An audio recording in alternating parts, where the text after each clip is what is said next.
Alam nyo ba, ang hangin ay isang malakas na force na kahit hindi natin nakikita. So, hindi ko rin alam, ngayon ko lang din nalaman, inaral ko para matulong sa inyo. Ako nga pala si Ren.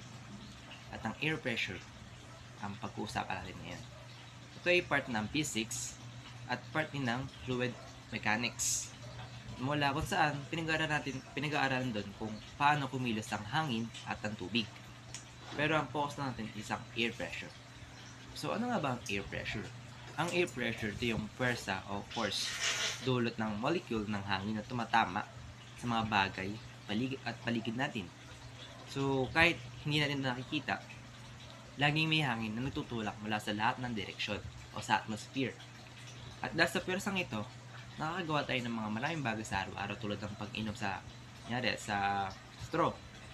Sa paglilinis, yung pagsabaki, minigip yung hangin, air pressure pa rin yun. At kahit sa pagpapaandar ng racket, so air pressure pa rin yun.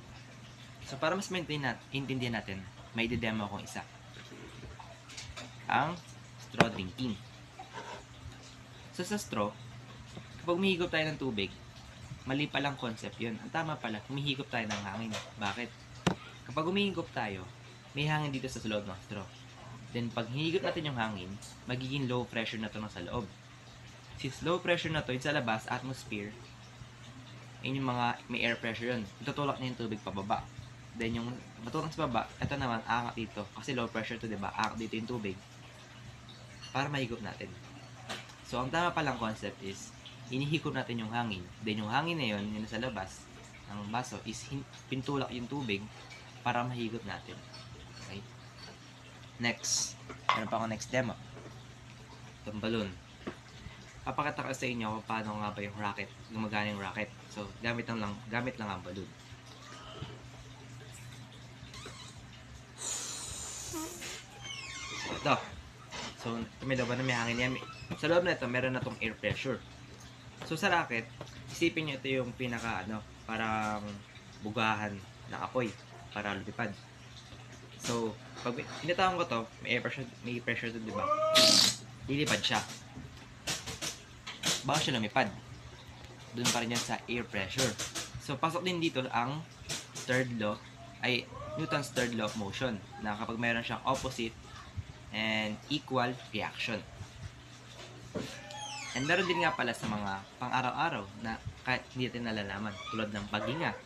Yung lungs natin, kailangan ng air pressure para magbuga at maghigop ng hangin.